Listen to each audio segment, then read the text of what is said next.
apporte aujourd'hui, je voudrais l'intituler quelque chose comme Monsieur Napoléon. Je voudrais essayer de m'approcher de son identité intérieure. Et je me rends bien compte que j'ai dû jusqu'à présent scandaliser, irriter, agacer un certain nombre d'auditeurs. Beaucoup d'entre vous ont dû se dire, enfin tout de même, que c'est cette entreprise de dénigrement. Enfin, il y a un petit cuistre d'un côté, puis il y a l'incomparable météore de l'autre, il y a le roquet et la statue. Je sais, c'est très facile d'éliminer ce qui gêne pour faire un portrait. Quand on travaille dans la géographie, on élimine le mal. Quand on travaille dans le dénigrement, on élimine le bien. Eh bien, je vous assure que j'ai cherché, mais que j'ai vraiment passionnément cherché le bien. C'est très désagréable de parler de quelqu'un qui ne vous est pas sympathique. L'année dernière, quand je travaillais sur la Révolution française, j'avais des hommes comme Robespierre, comme Saint-Just, comme Couthon, pour lesquels je sentais un élan. Devant Napoléon, je suis glacé, c'est pas ma faute. C'est la faute de l'histoire, qu'est-ce que vous voulez. Je crois qu'on peut dire que Napoléon n'a pas de pire ennemi que l'histoire. C'est entendu, n'est-ce pas, tout le monde est d'accord. Il y a des mérites. Ben, quel mérite? D'abord une intelligence hors ligne. Pas de question. C'est un homme très subtil, très rusé, qui a du coup d'œil. Deuxièmement, c'est un grand gagneur de bataille. Là, il y a une phrase de Chateaubriand invraisemblable, je ne sais pas si vous la connaissez, c'est au moment où Chateaubriand était tellement furieux contre Napoléon de Bonaparte et des Bourbons en 1814. C'était un grand gagneur de bataille, mais hors de là, le moindre général était plus habile que lui. Bah, il en a de bonnes, enfin, c'est même l'essentiel pour un général de savoir gagner des batailles. Puis il y en a tellement qui se gonflent en ayant perdu les batailles que tout de même, il faut lui laisser ça. Hein. Mon incompétence est très grande dans le domaine militaire. Alors c'est avec timidité que je vous apporterai tout de même une seule remarque. C'est une petite note de Napoléon au maréchal Soult, le 5 octobre 1806, où il lui donne, si j'ose dire, son procédé. S'arranger toujours, écrit Napoléon, s'arranger toujours pour attaquer l'ennemi avec des forces doubles des siennes. Il ne faut pas oublier, c'est ce qui avait déjà excité les Girondins, il ne faut pas oublier qu'à l'époque dont nous parlons, la France était la plus peuplée de l'Europe, moins la Russie bien entendu. Mais elle était infiniment plus peuplée que l'Angleterre, infiniment plus peuplée que la Prusse, que l'Autriche. C'était, comme dit Chateaubriand, un grand nid de soldats. Par conséquent, Napoléon pouvait toujours se dire « j'ai dans les réserves de la France même de quoi avoir toujours une supériorité numérique ». J'ajouterai d'autre part que tout de même, c'est aussi sur le terrain et en race campagne que ça a très mal fini. Mais terminons là-dessus parce que vraiment, je suis trop incompétent en affaires militaires. Regardons donc l'individu. Ben d'abord, il était petit. Il avait 1,64 m. Il était petit et il avait beaucoup changé d'aspect entre le temps du consulat et le temps de l'Empire. En 1800, par exemple, vous le voyez ici, en 1800, ben c'est un homme assez maigre. Regardez ce qu'il est devenu en 1805. C'est un monsieur joufflu. Puis si vous vous rappelez le générique que vous venez de voir il y a un instant, c'est 1812. Alors c'est pas seulement un joufflu, c'est un bouffier, il a fait une espèce de plein de soupe avec un gentil petit sourire satisfait. Plus tard, quand il est à Sainte-Hélène, là, toujours d'interminables conversations avec Bertrand qui sont tellement enrichissantes, il lui dit un jour, quand je me rappelle ce que j'étais au moment de la campagne d'Italie, je n'avais pas beaucoup d'allure. Je suis beaucoup mieux maintenant. Maintenant, 1816, il est obèse. Eh bien, il est très content d'être gros. Ça lui paraît un signe évident de santé. Il est aussi très content de ses mains.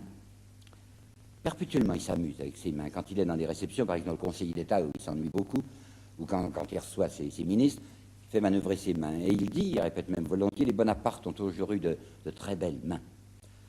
Il a malheureusement toujours le nez souillé de tabac. J'ai trouvé, c'est dans un livre de Dr Locard, une chose assez intéressante, c'est un signalement de Napoléon qui avait été remis en 1812 aux officiers russes au cas où on le ferait prisonnier. Et on disait, il y a un signe auquel vous le reconnaîtrez, c'est qu'il a toujours le bas du nez noir, parce qu'il prisait terriblement. Constant de Valet-Chambre nous raconte que dans toutes les séances, où, par exemple au Conseil d'État, où il passait des heures, il fallait qu'un domestique se tînt debout derrière lui avec une tabatière, et tout en discutant, Napoléon tendait la main, prenait la tabatière, se jetait du tabac dans le nez, puis rendait sa tabatière, et il en prenait tellement qu'il en faisait de consommation de 4 à 5 tabatières. Autre détail, sa maladie, son état. Non, il ne sera malade que vers la fin. À partir de 1817, ça n'ira plus. Mais jusqu'à 1817, il se porte bien. Toutefois, il y a des gens qui disent encore aujourd'hui, il était épileptique. Et on nous apporte 2 documents. Un document qui a été révélé par Constant, le valet de chambre Constant, c'est d'une dame du palais dont on ne donne pas le nom, mais on sait aujourd'hui que c'était Madame de Vaudey, qui avait été du reste la maîtresse, comme tout le monde, de Bonaparte. Et Madame de Vaudey dit, je l'ai vue une fois, qui est tombée sur le tapis, devant sa femme, qui bavait, qui était dans une espèce d'état de convulsion. Ça, c'est 1804. Et puis, il y a Talleyrand qui racontera qu'en 1805, il a vu également des signes d'épilepsie chez Napoléon. Je n'en sais rien. Bourrienne, qui ne l'aime pas et qui a écrit des mémoires, Bourrienne dit « C'est faux de dire que l'empereur était épileptique. Il ne l'était pas. » D'autre part, nous avons toutes sortes de détails quotidiens, vous savez, minutieux, sur sa vie à Sainte-Hélène. On peut donc le suivre de 1815 à 1821, jour par jour. ben, il n'arrive rien qui soit d'ordre épileptique. Alors comme je suis quand même compétent encore plus là qu'en matière militaire, j'ai demandé à des médecins, j'ai interrogé à droite et à gauche, et on m'a dit qu'il ne serait pas impossible que ces deux événements, qui ont eu des témoins, il y en avait peut-être eu d'autres, où il est tombé par terre, comme ça, avec convulsion, pourraient être ce que l'on appelle des accidents tertiaires dus à la syphilis qu'il avait vraisemblablement attrapé devant Toulon. Autre petit détail, c'est un homme qui aime abîmer les objets. Il a un canif, et quand on lui parle, il taillade le bois de son fauteuil. Ce mobilier national, ça compte pas, on le change. Enfin, il taillade toujours le bois de son fauteuil. Autre détail, il a toujours des culottes de satin blanc, et il trempe sa plume, très volontairement dans l'an, comme ça, et il l'essuie sur son pantalon blanc. Et puis comme on entend lui dire, en fait, même si c'est pas comme là, il faudrait changer de pantalon, il fait taire les gens. Alors toute la journée, il se promet avec son pantalon maculé. On sait également, toujours par Constant, que quand il était à la Malmaison, où sa femme Joséphine avait des bêtes dans le jardin, des oiseaux rares à qui il avait coupé un morceau de l'aile, pour qu'ils ne puissent pas s'envoler, et des plantes rares dans des serres, il aimait, de temps en temps, par la fenêtre, tirer des oiseaux, des ibis, par exemple. Ça l'amusait d'être des oiseaux. Ou encore arracher des plantes rares. Il ne détestait pas Joséphine, mais en fait, c'est une espèce de mécanisme. Quand il voyait une plante dont on lui disait qu'elle était particulièrement intéressante, il l'arrachait. Autre détail, toujours de Constant, quand il rentre dans sa chambre le soir pour se déshabiller, il jette ses habits par terre. Ça, c'est parce que ça lui rappelle le temps où il était pauvre et qu'il était obligé de plier ses habits lui-même, quand il était le petit Corse, vous savez. Maintenant qu'il a 1, 2, 10 valets de chambre, il les jette par terre, le valet de chambre s'en occupera.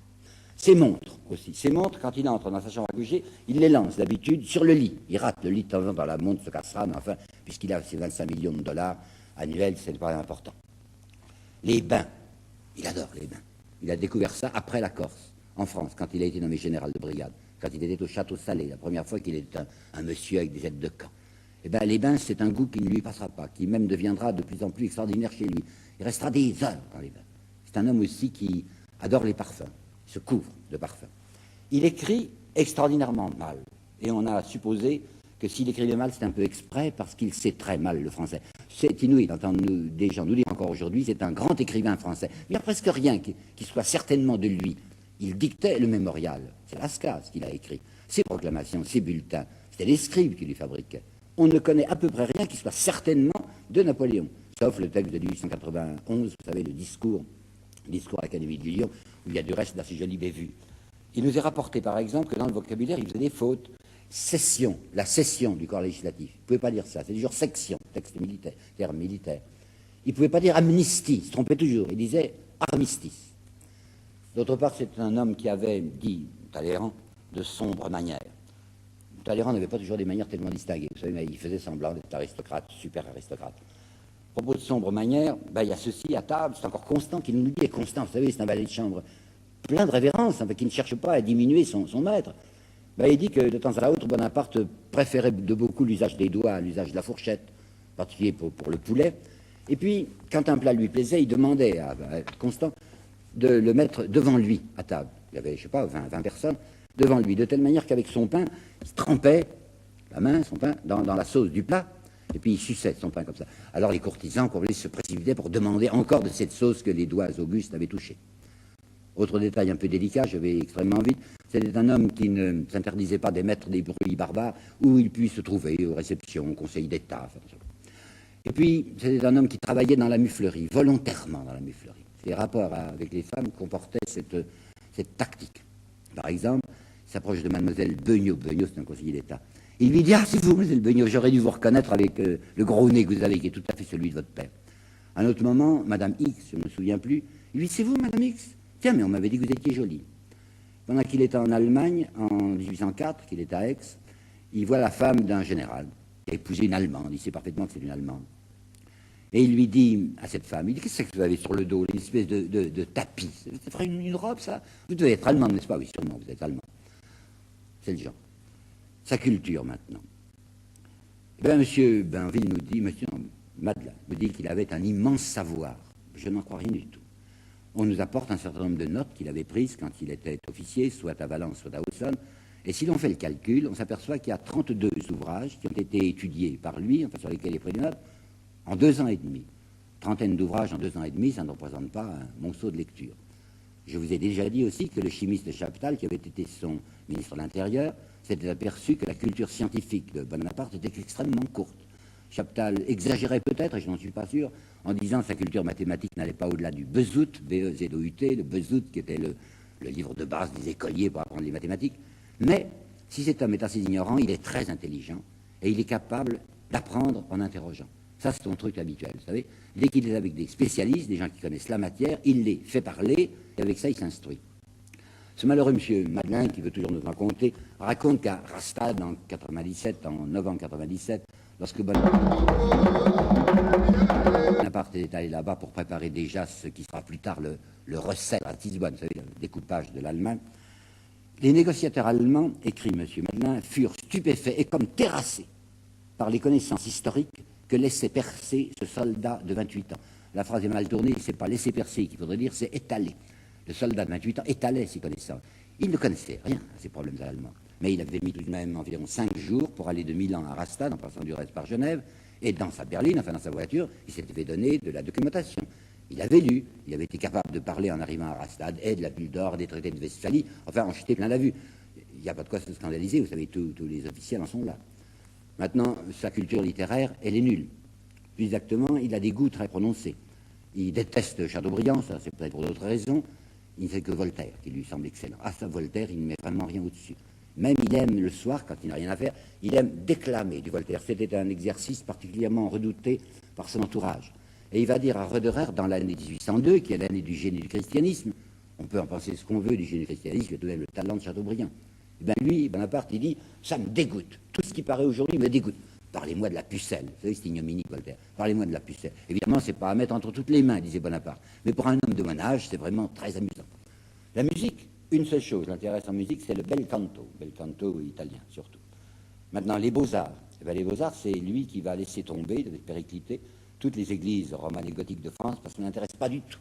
Saint-Philibert de Tournu va tomber en ruine, et c'est Bonaparte, non, c'est même Napoléon, qui va vendre l'abbaye de Cluny à un démolisseur, à des gens qui sont des marchands de pierre à bâtir. Vous savez comment il avait transformé Notre-Dame, enfin une Notre-Dame de carton, c'est son goût. Quant à la peinture, vous avez vu ce que c'est. La peinture sous Napoléon, c'est le genre, excusez-moi exactement le mot, c'est le genre pompier. Rendez-vous bien compte de ceci, que pour Bonaparte, les beaux-arts, c'est une annexe de la propagande, c'est pas autre chose. Les femmes, maintenant. Madeleine écrit. Il avait l'ordre dans le sang. Il le respectait dans sa vie privée, l'ordre, qui, en dehors de quelques passades, sera de mœurs rangées. Plus loin, dans le même livre, M. Madeleine fait disparaître l'incidente et dit « Il était personnellement de mœurs rangées et même sévère. » Sévère. Je sais bien qu'à Sainte-Hélène, il va encore dire à Bertrand, l'inépuisable Bertrand, il lui dit « Henri IV, c'était un roi méprisable parce que ses amours étaient ignobles. Les Français ont besoin d'un prince grave. » C'est pourquoi il a voulu que dans sa cour, il y ait une affectation de puritanisme. Les femmes de mauvaise réputation, pas admises. Madame Tallien, chez qui il était rampant, enfin, il lui léchait les pieds quand il était en 95, surtout au moment où il avait été liquidé. Vous savez, du 15 septembre 95 au 5 octobre, il était sans situation. Il était tout enfourré chez la Tallien. Ben, comme Madame Tallien a une mauvaise réputation, dès que la cour impériale est établie, Madame Tallien n'a plus le droit d'y entrer. Les femmes divorcées ne peuvent pas y entrer non plus. Il va obliger Talleyrand, l'évêque Talleyrand, qui vit avec Madame Grant, il va l'obliger à épouser Madame Grant. Donc, décorum, façade. Mais derrière, il y a un Napoléon qui se divertit beaucoup. Seulement, il a le mérite, si vous voulez, de ne pas s'afficher. Ce que au divertit, dans un très joli texte, nomme ainsi, autour de la vie de Napoléon, une honnête rumeur d'adultère bourgeois. Frédéric Masson, qui à la fin du XIXe siècle était le grand spécialiste de Napoléon et qui a fait un livre sur Napoléon et les femmes, Frédéric Masson dit, allons, soyons sérieux, il s'adresse au lecteur mâle. Et il dit bien entendu qu'il a eu des maîtresses, mais enfin comme tout le monde, enfin quoi, comme tous les hommes mariés, pas plus. J'ai beaucoup admiré les capacités viriles de M. Masson quand j'ai essayé de faire un petit compte enfin, de ce que nous savons sur les liaisons de Napoléon. Victor Hugo passe pour avoir été un satyre, mais c'est un petit garçon, enfin, c'est un enfant de cœur à côté de Napoléon. Sa matière comestible, elle est incroyable. Il y a d'abord le personnel du théâtre, Mlle Bourgoin, il y a Mlle Georges, Mlle Marx. Il y a les femmes de ses employés, je devrais dire ses ministres, mais c'est ses employés. Mme Savary, Mme Marais, Mme Duchâtel, Marie Conseiller d'État. Il y a la femme de Junot, il n'a pas pu avoir la mère, vous savez, qui s'appelait Permont, la veuve d'un fournisseur, ça faisait beaucoup d'argent. Alors maintenant, il se venge en prenant la fille. Il y a les lectrices de ses sœurs, les lectrices de sa femme. Il n'a qu'à faire un petit signe, naturellement, elles sont à ses pieds. Il y a les dames du monde, ou du demi-monde, qui sont procurées par des fournisseurs qu'il a. Ses fournisseurs, c'est Talleyrand, c'est Duroc, c'est Murat, c'est Junot. Et puis il y a la question des sœurs. Naturellement, les gens convenables disent, mais c'est monstrueux, enfin, qu'est-ce que vous allez insinuer là? Joséphine l'a répandu. Elle a dit, Bonaparte a couché avec ses sœurs. Joséphine, elle était détestée par les sœurs. Alors c'est pas tellement étonnant qu'elle ait fait des ragots sur les sœurs. C'est vrai, il y a Madame de Rémusat. Madame de Rémusat, elle n'a pas les mêmes raisons que Joséphine d'être méchante avec les sœurs. Et tranquillement, dans ses mémoires, Madame de Rémusat a dit, oui, toutes les trois sœurs de Bonaparte lui ont proposé leur faveur. Et puis il y a surtout Caroline. Caroline l'a dit publiquement. Caroline était très fière de dire qu'elle avait couché avec son frère. Je ne prendrai pas position, mais j'ai l'impression que c'est vrai. Puis il y a une question qu'on ne soulève jamais, que je voudrais soulever aussi, parce que je suis là pour essayer de voir la vérité, c'est l'homosexualité. Eh bien, je crois bien que quand il était à Brienne, Bonaparte était infiniment lié, trop étroitement lié avec un qui s'appelait Laugier de Bellecour. Et Laugier de Bellecour, il avait un surnom à Brienne, on l'appelait la nymphe. Et Laugier de Bellecour, il est parti avec Napoléon lorsqu'ils sont allés tous les deux à l'école militaire de Paris. Donc au moins 2 ans, il a vécu à côté de Laugier de Bellecour. Gourgaud, qui va l'accompagner à Sainte-Hélène. Gourgaud était un homosexuel, il était marié, mais enfin on peut être ambivalent. Ce qu'il faut que vous sachiez, c'est que à cette époque-là, l'homosexualité n'était pas du tout considérée comme elle le sera au XIXe siècle, il y a quelque temps encore, comme quelque chose d'extraordinaire.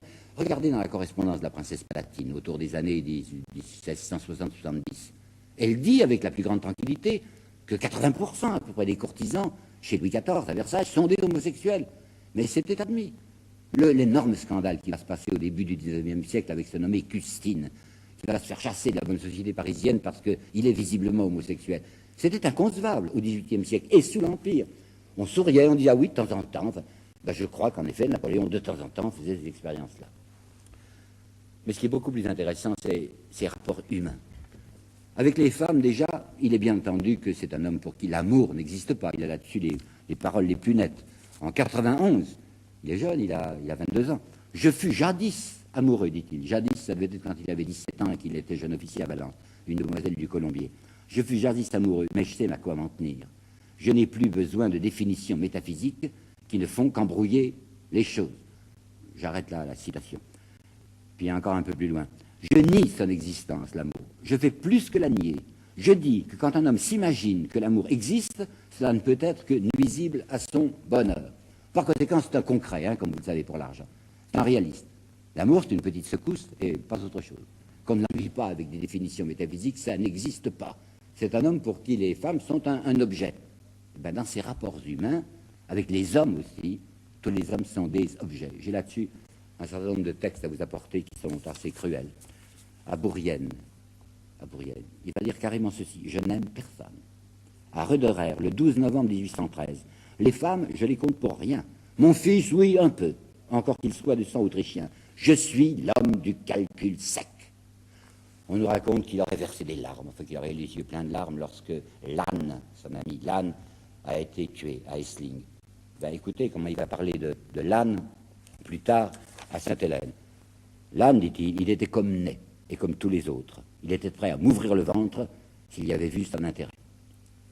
C'est pas très étonnant qu'un homme comme Chaptal, qui donc était ministre de l'Intérieur de Bonaparte, qui l'a vu de très près, disait c'était cet éloignement total qu'il avait pour les êtres qui rendait sa société si sèche.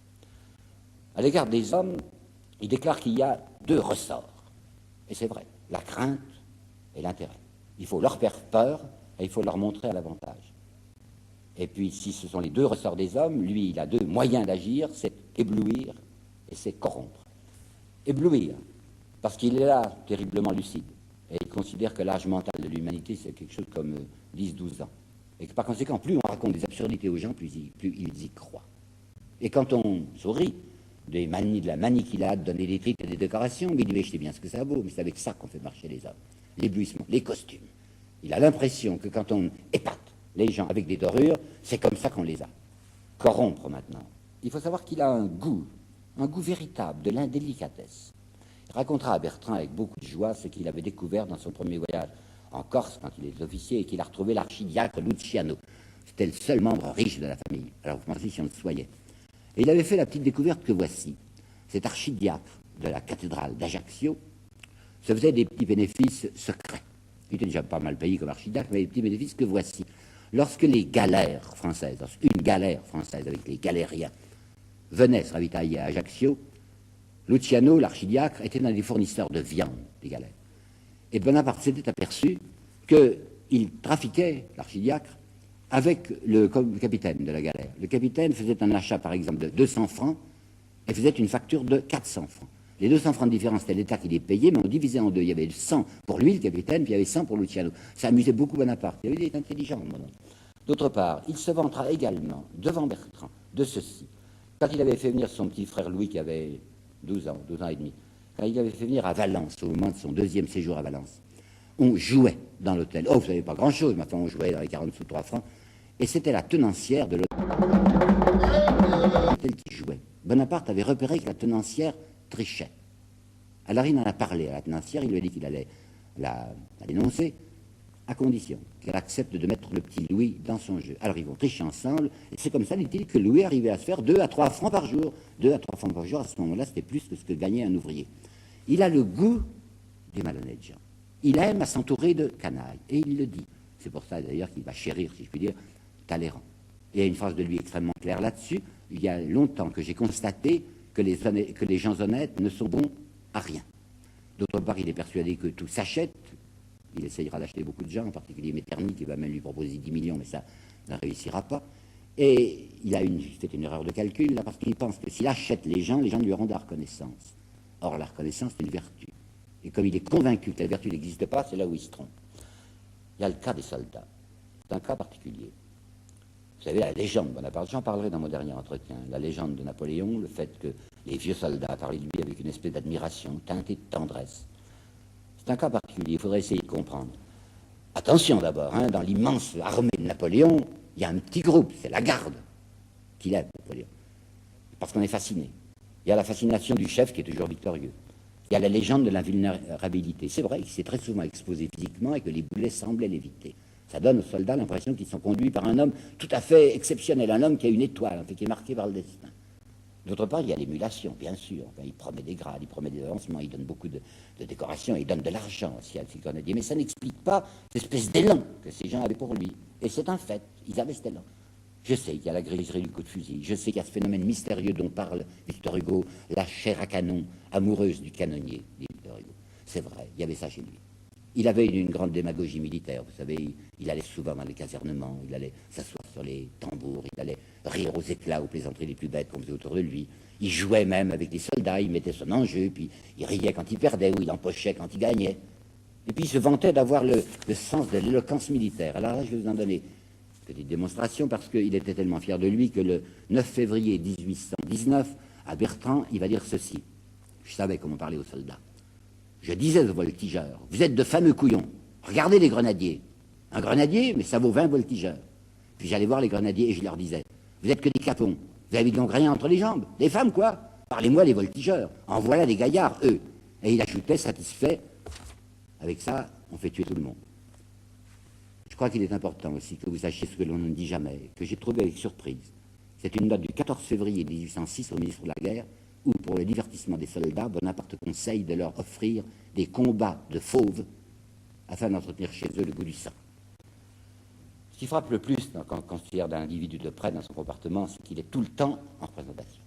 C'est un homme perpétuellement affecté, c'est un histrion, quoi, si vous voulez. Il a un certain nombre de numéros. Il a son numéro Matamor, son numéro léonin, si vous voulez. Par exemple, lorsque, en mars 1804, la déclaration de guerre étant intervenue avec l'Angleterre, il dit « J'irai planter mes drapeaux sur la tour de Londres où je périrai ». Ben, il ne plantera rien du tout sur la tour de Londres, il n'ira pas, il périra tranquillement dans son lit. Mais c'est une formule qu'il aime, et vous la verrez reprise par lui. Il y a encore un autre genre, par exemple, on prétend, dit-il, que pour bien savoir commander, il a fallu d'abord savoir bien obéir. Quelle erreur. Moi, j'ai jamais obéi. J'ai toujours commandé. Ben, elle est bonne, là aussi, parce que dans le genre obéir et dans le genre flagornerie, au moment où il y avait les représentants, vous savez, quand il leur léchait les pieds, il savait parfaitement obéir. Ça, c'est donc son côté Matamor, si vous voulez. Il y a le côté travailleur. L'homme que rien ne lasse, l'homme qui travaille du matin au soir. Je travaille dans mon lit, je travaille au théâtre, je travaille partout, dit-il. Mais non, mais non. Il a été très travailleur et à mesure que les années passent, il devient moins. Il était très dormeur, il a toujours été très dormeur, 7 à 8 heures de sommeil quand il était consul, 10 à 11 heures de sommeil quand il est empereur. Mais comme il faut donner l'impression qu'il est travailleur permanent, Il a demandé à son valet de chambre de mettre 2 candélabres, 2 flambeaux, devant sa fenêtre des Tuileries, celle qui donne sur l'extérieur, afin que toute la nuit, les gens qui puissent passer dans la rue se disent « l'empereur est encore au travail ». L'omniscience, l'homme qui sait tout, même dans le moindre détail. En réalité, dit Molien, je me suis aperçu à bien des reprises qu'il me donnait des affectations d'argent, enfin, quand il était le trésorier, affectations pour tel poste, alors qu'il avait déjà disposé de cette somme pour tel autre. Les ministres de la guerre reconnaîtront aussi que Napoléon, de temps en temps, envoyait des effectifs à tel endroit, alors que le même régiment, il l'avait déjà envoyé à tel autre. Il a des colères affectées, car après une très grande colère, il va demander à ceux qui sont là de lui tâter le pouls, pour montrer à quel point il était incapable de se mettre véritablement en colère, parce qu'il savait conduire son personnage. C'est l'homme des changements à vue. Il est capable, en un instant, de devenir un autre. Il est froncé, il est grave, il passe une porte, alors de l'autre côté, c'est la jovialité du type le plus épanoui, au point de s'asseoir sur les genoux de son visiteur, quand il veut obtenir quelque chose de lui. Et il dira à Bertrand, je couperai la citation, « Quand j'ai besoin de quelqu'un, je serai capable de lui baiser le... » Bon. Ce qui est le plus remarquable chez lui, c'est 2 choses. Le goût d'insulter et le goût de duper. Il insulte ceux qui ne peuvent pas se défendre, parce qu'il est tout puissant. Et il dupe. Ça, c'est ce qui lui plaît le plus. Il va dire à l'abbé de Prat, non, c'est l'abbé de Prat qui dit, l'empereur est tout ruse, ruse doublée de force, mais il n'attache plus de prix à la ruse. Que de fois il m'a dit, je suis fin, je suis terriblement fin. Il me semble d'ailleurs que quelqu'un qui se vante de sa finesse en marque immédiatement les limites. L'abbé de Prat dira, lui, c'était Jupiter Scapin. C'est dur, Jupiter Scapin. Mais il est vrai que le personnage que je viens de vous décrire compose un personnage de cirque, vous ne trouvez pas, assez réussi. Le malheur, c'est que ce clown, au lieu de piétiner dans la sueur, c'est dans le sang qu'il patauge. Quand on essaye de trouver chez lui quelque chose qui marquerait de la hauteur, quelque chose qui lui donne une autre dimension, on ne le trouve pas. Comparez donc à Hitler, par exemple, qui est un autre ravageur. Hitler, c'était un homme assez tragique qui avait le contact de la foule. Bonaparte déteste la foule, il a peur. Jamais vous ne trouvez chez Bonaparte quelque chose qui ressemble à cette espèce de souffle tellurique et démoniaque qui semblait soulever de temps en temps le dictateur nazi. Quand on le voit de près, c'est un petit bourgeois, usant de très grosses ficelles, cyniquement, et servi par une chance admirable. De même, voyez-vous, de même que son aigle était un vautour, lui-même, personnellement, me fait beaucoup moins penser à un lion qu'à une espèce de petit chacal affublé d'une...